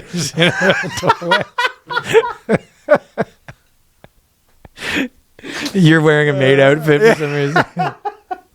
I figured I was just gonna show her how to clean up the house. I guess, you know. Suck mode activated. Yeah. That's what it is. You're just getting a handy. You don't even get sucked up. She comes in. You're just gonna standing handies. Oh, fuck. Why are you just? Is that what you do? You just stand beside. You're just getting a standing handy. Yeah, man. That's the world you're living in, folks. Soon. But I still think, I guess you could have, you have the maid, the robot, and then it has a vagina. Yeah. You still have to hide the fleshlight, though. You gotta hide the flashlight, yeah, but it'll just kind of right up in there. Yeah, but where do you hide that? Well, I don't know. You can hide a flashlight. Yeah, the Flashlight, attic. that's a small problem. The attic. Yeah. If you, As long as she doesn't pull down the thing and then golf bag, man. golf bag. Hockey bag, golf bag. You can hide a flashlight. Yeah. Not a problem. Well, in addition to Ray Dalio's prediction, they have something called the stripper index, where they track how much money people that spend on strip clubs, and apparently that's like one of the best indicators of a recession. And they said sex workers already predicting the recession coming. This is how they know: when a business or brothel unexpectedly dips. I guess Vegas has the brothel. Vegas has the brothels. Yeah, it's just. I mean, the idea Is it the only place in America? Yeah, like, and the idea is How is that legal? Sorry. Well, it's not in Vegas. Brothels, prostitution is illegal in Las Vegas. It doesn't seem like it is, but it is. I knew it was. Yeah, but how is that brothel in that one spot? So the brothel is outside. It's like in a different county. Like you have to drive like 45 minutes to it, and they basically designated this like single plot of land, and they go. Is someone the mayor of there? No, it's not a town. It's just like there's just Fuck zone. Yeah, it's just a fuck zone. Fuck zone activated. How do they? How do they have? They that? just, I guess that was just the law they passed where they go, okay, like it was probably one If of you're those gonna do it over there. Yeah, people are doing it, so they're like, okay, here's your legal thing. It's like it's safe, it's taxed, all the stuff, and you go, and these are where. How has no one ever tried to expand it or have them? I'm sure they have. I mean, I'm sure they have, but that's just that's where it is. I've never actually thought about that because people have mentioned that there's that place there, but I've like never the Bunny Ranch or whatever. Yeah, but I've never thought about like how. Because they just gave it like a special designation of like that zone is allowed. How big is the zone? I don't know. I don't know how big it is, but I think there's more than one brothel, but it's like outside of the city. It's not in Las Vegas. It's funny seeing someone there, right? Just walking down the street. I don't think there's streets. Like I don't think it's paved. It's like I think it's like, like saloon style. I think. Hold on, let's see. What do you mean it's not paved? Well, there's just like I don't think there's like sidewalks going through the bushes. Like I don't think there's like businesses and sidewalks and stuff. It says all of Clark County, there are no legal brothels. Legal brothels operate only in rural Nevada counties, with the nearest one located over 300 miles away, such as the Moonlight Bunny Ranch. Oh, so maybe it's just near Carson City, Reno. So maybe it's just like these ranches and Mustang Ranch. So it's probably just like you have a ranch, and then they go, your ranch, your plot of land. You're allowed to do it. You're allowed to do it, and they give them special licenses. And it's just like a ranch, so it's just like literally in the middle of fucking nowhere. Those guys are printing money. Oh yeah. Well, apparently. Well, the problem is they're probably like not, because one, it's more expensive. Two, it's just like people go to Vegas. You're like, I don't want to drive 300 miles. I'm sure enough guys. Dude, I was in the lobby of the Cosmo.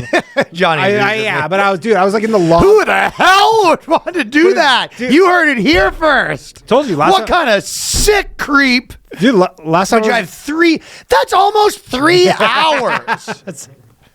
I mean, it's 5 hours if you're going the speed limit. I was thinking kilometers. You're right. But it's it's like you go to the lobby of any fucking casino and there's just like hookers everywhere. So that's your reason. Well, I guess for some people they're like, I'm by the books. Yeah, by the books. Yeah, the by the books people. And like they probably also, I don't want to get robbed. Maybe you don't want to get robbed. You're like, I'm careful. You want them all to be tested. You're like, you probably stay overnight at these places. Like, it's like a thing. It'd be weird. Bro, I think most guys are probably just like, she goes, yeah, you can stay the night. You go, I'm good. Yeah, I left the car running. Yeah, didn't really allocate that for the budget, so I guess I only paid for parking 20 minutes. You guys validate parking or what the fuck? Why would you want to stay the night? I don't know. But you can, Mustang Ranch. Yeah, there's all these ones. Yeah. That's interesting that it doesn't get talked about that much. They just have. Like, I remember like when they started them, like there would always be all these documentaries on them and stuff, and then it just kind of. I think the problem is they're competing with like fucking just normal hookers. Yeah. I do get your point where you're like in Vegas and you're just like you drive 3 hours and it'll be easier. Look, I mean, we all factor in the 3 hours. I'm sure we all know somebody who's fucked an escort in Vegas, and not one of them went to the brothel. That's true. Yeah. But I also know people who have been robbed by an escort. Oh, that's also, it's part of the deal. Whereas I don't know anyone that's been robbed at the Bunny Ranch. No, I don't. I mean, I also don't know anyone who's been. Yeah, there you go. There you go. Do you think there's any guys that were like, made $5 million kind of thing, and then they just go retire like at a house right near the Bunny Ranch? Just like near a golf course near the Bunny Ranch? Like, is there like one house of just a guy that like retired right beside the Bunny Ranch and just wakes up every day, pops over to the ranch, comes home, and it's a life. Knows all the girls? Probably. I mean, there's probably some weirdos for sure. But I'm sure that if you have that kind of time on your money on your hands, you could be that guy not at the ranch. Yeah. It's possible. I'm trying to see the street view here of this place. Oh, you know what? You catch yourself in the street. Just like walk. Dude, the guy who got caught in the guy street. You walk out and the fucking Google Street View cars come by. You do not. That'd be the funniest thing to get caught in the Google Street View outside the Bunny Ranch. Yeah, people live around here. There's little houses around here, but it's like in the sticks. Imagine explaining to your fucking chick. It's just that you can't turn down the deal. Please come in for a free tour. You said that you wanted a third room. Yeah. Yeah, well, I found it for a hot deal. Yeah, this is. And what is that beside? I don't know. Something to do with bunnies or animals or something. You love animals, You right? love animals, right? I'm one of like cabins and stuff around here. I'm one of the 3 residents of the Bunny Ranchville. Yeah, it's like trailers and stuff. Strippers in the U.S. also feel in the pinch. Dancer and influencer Vulgar Vanity says the many of her regular customers aren't tipping at all or tipping less than half of what they used to. Martha Norton, chief investment strategist, says indicators in a decline in business brothels, lower tips for I mean, whatever. I don't have obviously It's just like the fact of it's not the hottest. Most discretionary income, like purchases, go down during. Yeah, but this one is apparently like one of the very early recession. Yeah, because it's like the most discretionary income. That's a good way. That's a good way to put it. Just like when things are going real good, people are just like, I guess my whore budget's up. It's the most discretionary of all discretionary spending. Yeah. They did a big article, why Maga-boosting comedy bros are leaving Trump, and they put like Schultz and Theo Von, and they've been pushing this a lot. Yeah, they've been pushing this narrative. This narrative I don't love. I mean, I don't even agree with it. Like, again, all these people tried to have Kamala Harris on their show, which if that was the case and they were nice to Kamala Harris too, then you wouldn't even have a point really to make. You're like, oh, he was nice to his guest. We did that to Bernie, Mamdani. That's what I'm saying. But like, I guess they're trying to frame it as like, oh, well, Kamala Harris didn't go on. Trump went on. They were nice to him. Right. So therefore, like, this was like, But then to not strawman the argument about, and this is about like multiple people, they're like, well, there's a difference. You didn't just have them on, and we've never had politicians on, and we kind of said we never would. We've had a few reach out, but that's just like our preference, and a lot of that's just like, they seem boring to me. Yeah. And I don't like people that come on and they just say the same shit they've never said or whatever. But their spiel. Yeah, and there's a bit of, I guess, from my end where you're like, you kind of box yourself into a corner where you either like joke around with them, in which case you're kind of like they're just saying their bullshit, or on top of that, then you actually question them, which is like that's I don't want to fucking do that. That's not funny, and we're not journalists. Yeah, I don't want to fucking. I mean, the problem with the Trump thing is half the country's like, this guy's literally Hitler. But so just like you had Hitler on your podcast and palled around with him, right? But they always, I guess the point that I take issue with is they're always like, well, they helped get him elected or whatever, and then they change their mind or whatever, and you're just like. Yeah, but politicians all lie. Most of them will disappoint you. You go, there's two candidates. Most people support one, and then they most of the time you probably were like, yeah, I got screwed. Unless you're just like an evangelicist. Yeah, for sure. What's the word? Evangelist. Evangelist. Unless you're just like one of those women. Yeah, my man, I'm standing by him no matter what. You're going to be like, yeah, I thought that guy would be good, and lo and behold, he didn't do almost anything he said he would, like every other politician in history. Every other one of them, and you're just But you go, so if you look at that, you go, how many of our friends were just like promoting Biden and like actively campaigning for him or actively campaigning for Mondami, and then I'm sure he'll do a bunch of stuff, and most of those people were like, yeah, Biden actually sucks, we didn't like him, and Mondami was just like, we're gonna make rent cheaper, and then he's like, turns out what I'm gonna do is make it more expensive. That's what it seems like he's doing. He's just dude, he literally said yesterday, he's like, yeah, we need all this money. The state's not playing ball on this like wealth tax, so we're gonna have to raise property taxes by 9.5% in all of New York for everybody. And you're like, the people are like, so won't everybody's rents go up in that scenario? And their mind, no. He's like, well, no, surely landlords will not pass these new costs on to their tenants. These upstanding landlords. Well, it's funny. One of the people that had like a big following is tweeting, and they're just like, as if like the cost is going to get to the renter. It actually is on the thing. And then their last tweet, like 3 days ago, was just like, so you're saying the consumer's not going to pay the tariff? It's just like, you guys are fucking mental brains. Yeah. But landlords are just going to eat a 9.5% property tax increase. Yeah, that's just the whole thing. Just the whole thing. Yeah, so my point was, it's like, yeah, there's plenty of people in the broader entertainment industry that supported a candidate, and then they were like, yeah, that guy sucked like every other politician. Yeah. That's what happens. So this, I guess the narrative just feels like unfair for that reason. Yeah.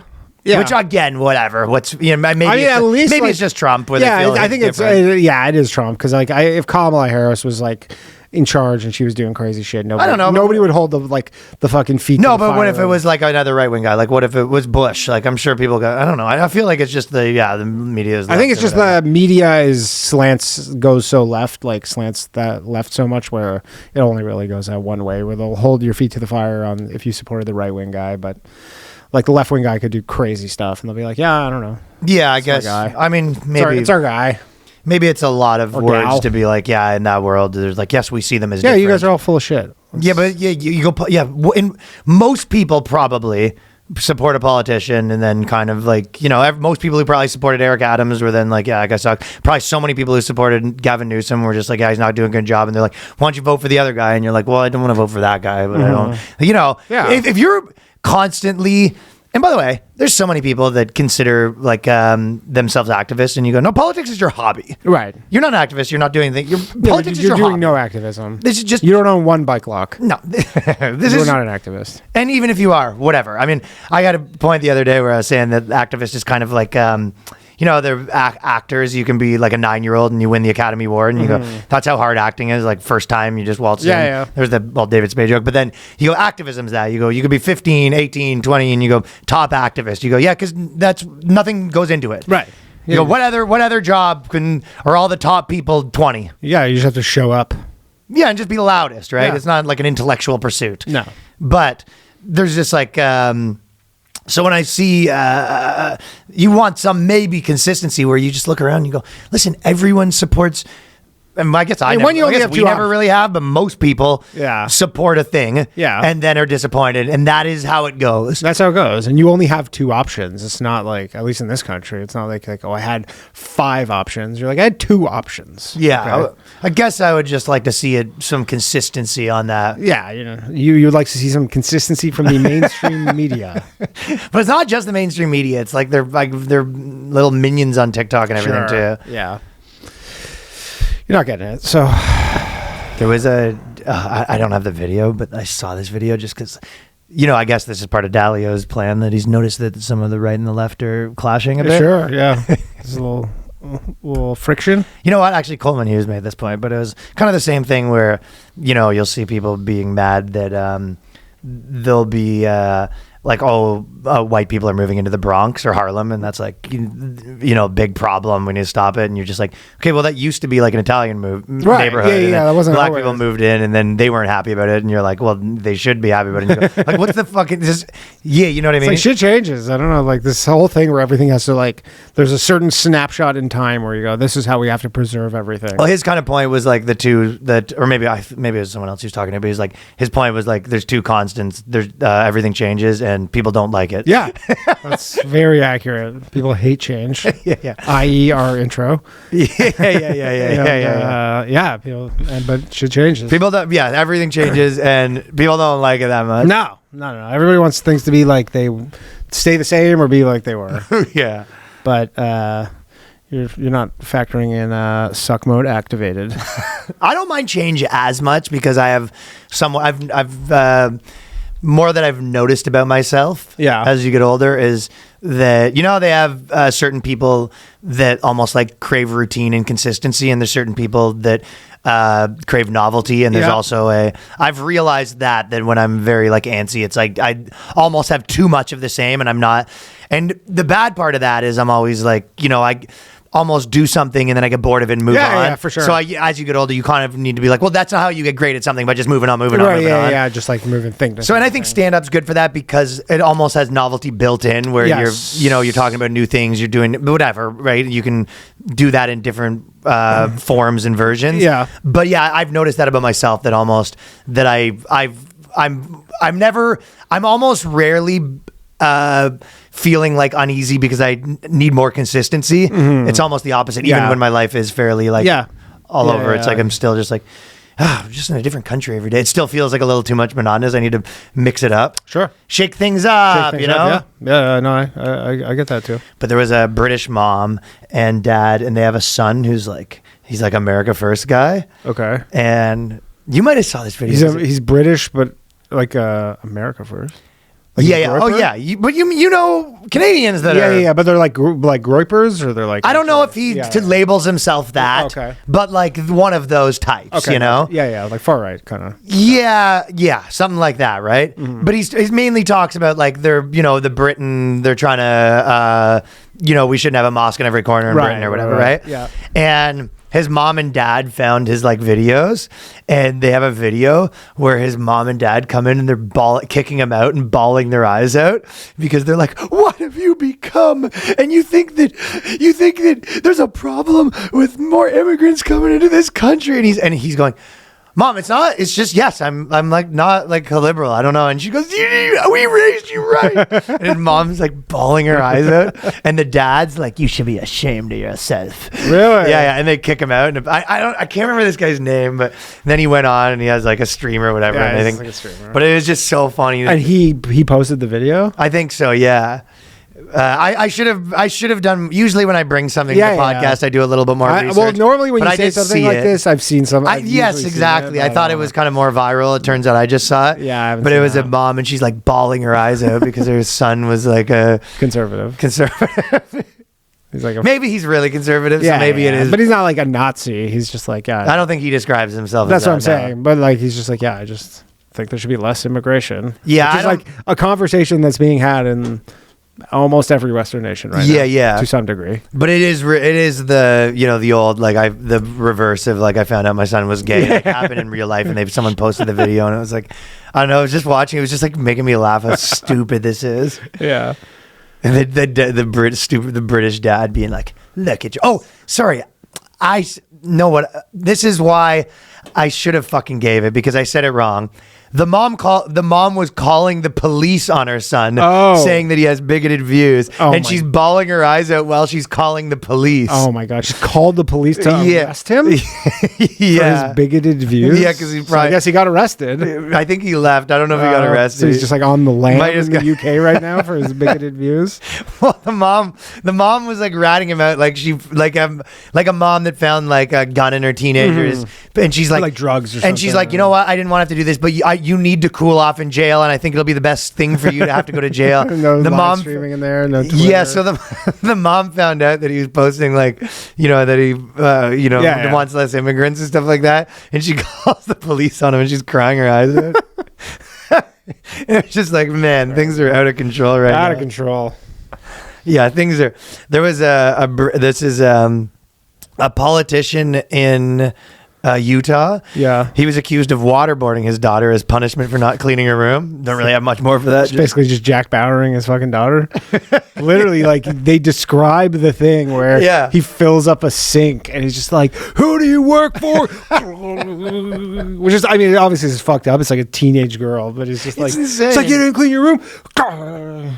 Yeah, he's just waterboarding his daughter. Like jamming her face underwater. He's but pretty crazy thing to do as a Republican Party leader in Utah. Not any longer. First degree aggravated child abuse, and police said that he waterboarded his 16-year-old daughter as punishment over the cleanliness of her bedroom. Was her bedroom dirty though? No, it's a real question, man. What was she wearing? Yeah. How dirty are we talking? Use food wrappers everywhere, like a hoarder situation? Yeah. There was Overwatch, the game. Yeah. But basically in China, they were trying to do some stuff where they make the girls' boobs smaller. And basically China had such like a revolt against it that they're actually caving. Really? Yeah, it's That's good. Overwatch China, because Overwatch has like their Chinese division. And Yeah. the Chinese division Yeah. came in here and they're like, gong, attention everybody. Yeah, we're making them flat. Yeah, not Get having rid of the puppies. No, the opposite. They didn't want them to get rid of them. No, they didn't want to. They were trying to make her, like the main office was like, we're getting rid of like. we're going to make her more like a dude, and we're going to, get rid of her tits and less sexual. And then the Chinese guy were like, no. No.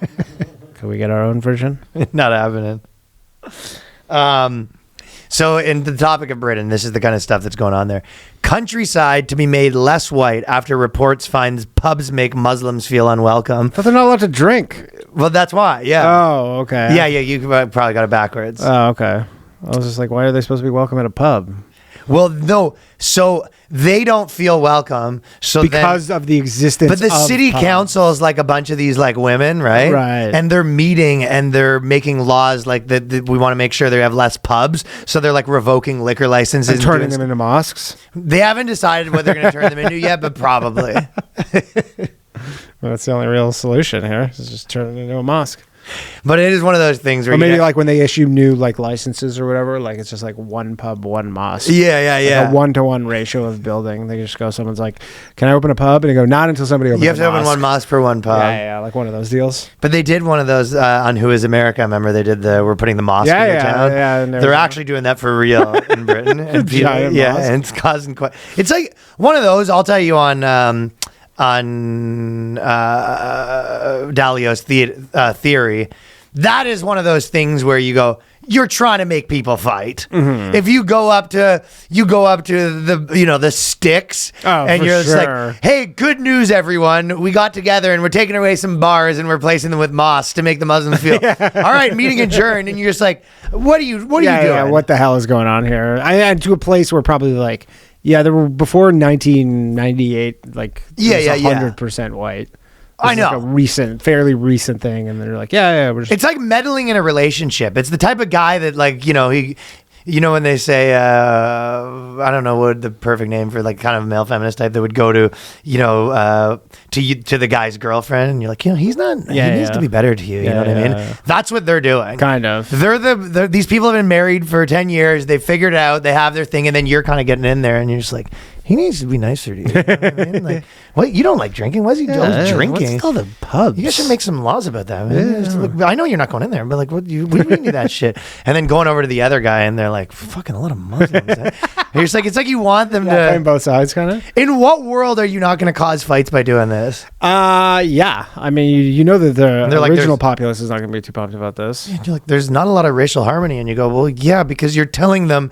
You go, good news, these guys are coming, and you're like, oh, that's okay, and you're just like, and also you have to get rid of your bars because they're here, and you go, okay, well now I'm no. Yeah, like what happened to just like free enterprise? And I'm sure there's a lot of Muslim guys. They're like, no, we didn't ask for. Yeah. You're kind of causing us problems. Yeah, I'm sure there is some Muslim. Like we are trying to integrate and just like be living here, and now Yeah. you're making it seem like we want to turn every bar into a mosque. You ever had a friend that's like a vegan and they come to a party and they're very much, and they don't want you to make a big stink about it, and you walk in, you're like, everybody, just so you know, if is the dip meat, she can't eat meat. I just want everyone to know, No dairy, no nothing. dairy, no if whatever you're making. She's like, no, I'll bring my like. She has her little Ziploc bag. Yeah, of sometimes carrots. they're like, I don't want to be the big spectacle every time, right? Of course. But that's what they're doing essentially. Yeah, that's probably not a good idea.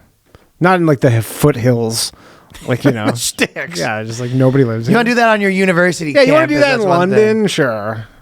London, they're used Yeah. to it.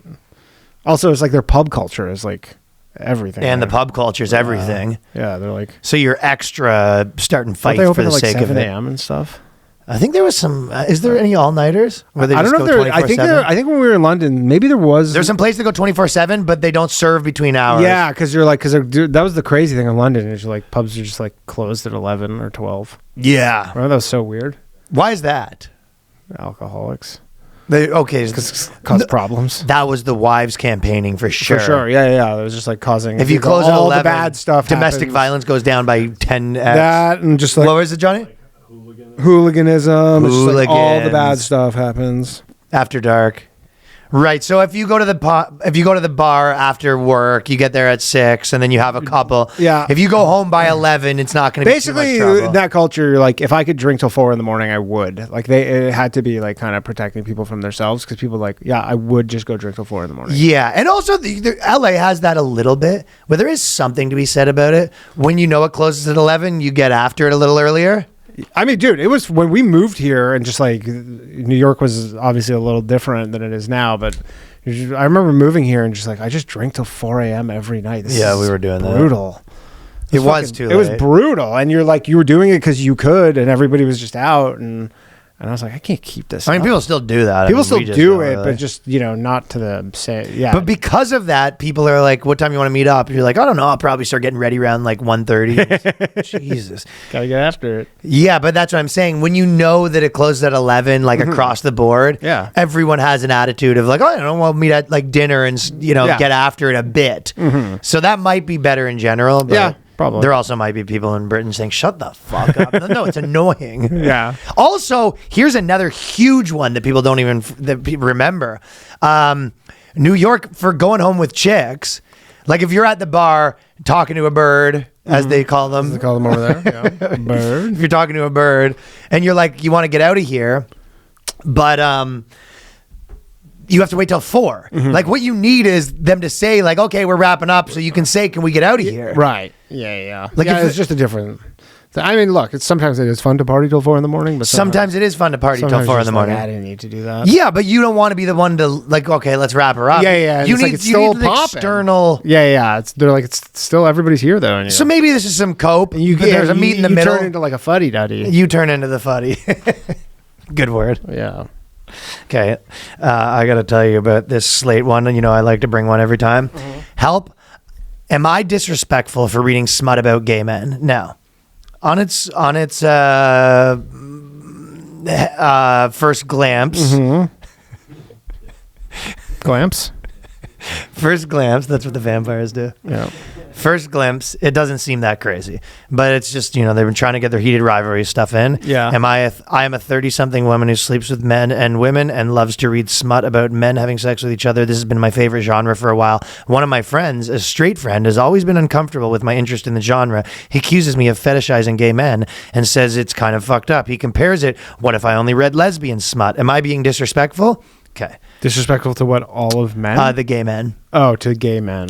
And then they say, Dear MLM lover, don't let that one friend who's too woke spoil your fun. There's nothing wrong. And they go on and on and on and on, right? So the girl says, I'm sure we're watching porn with gay men. Is there anything wrong with that? They say, of course not. I'm just going to do a quick Google search here of men saying they want to watch lesbian porn.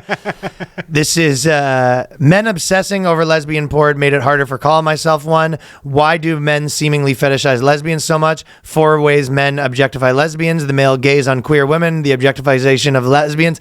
There's about 100,000 more. Sure. But So we So just gotta when get rid women of the do it, it's genre. fine though. Of course, yeah. We just got to get rid of the genre in total. Yeah. Just nothing for anybody. So what they've told you is women, nothing they do is wrong all of a Right. sudden, and then they go when men do it. But yeah, I mean- also don't buy it that much either. by I the way. can't imagine. I mean, probably Heated Rivalry probably turned this genre like Sure. probably 10x the genre. I can't imagine it was. I imagine before Heated Rivalry was pretty niche. No, and even then, it's Like are gay dudes reading books about gay stuff, or are they just like, no, I'm fucking? yeah, they don't have time Yeah, to you're read. just like why would I read about it? I'm at the You bathhouse. can't read when your head's going. Yeah, I'm at the fucking bathhouse getting after it. So I don't know. I'm reading a tattoo on someone's back. And that's the thing. It always seemed like, at least in the 90s and stuff, it was like women, kind of old frumpy single women. They were reading all the Danielle Steele novels with with Fabio. It was Fabio. it was all like Fabio. So I don't know. They're definitely not selling. I wonder if they're selling like gay sex, like things like that, like that equivalent, like at the supermarket when Listen, you're checking out. You can tell, you can tell women what they're into, and a certain percentage of them will go on board, especially if you tie it into politics. Of course, that tied just into is what it identity. is. This is the stuff good Right. people do. If you Bad yes, people yeah. do this Good people. It's one of the things good people do is that they watch gay guys boning. and Bumming. read about it. It's funny saying bumming. Bumming. They're reading gay fan fiction. Sounds like a double standard to me. It seems like it. Fellas, we got lots more on the Patreon. We do a full bonus episode every single week. Premium episode, I should say. Yeah. Super premium. What do you think's better, bonus or premium? Premium's better. Premium. Super. Because what bonus feels like it's an extra part of it. Mm-hmm. Premium episode, I think, is when it's a full episode on a different thing, which is what we actually do. We're podcast maxing on the. We're content maxing over there. Yeah, we're content maxing over there. Yeah, definitely. Patreon.com/theboyscast, and we will see you over there. Where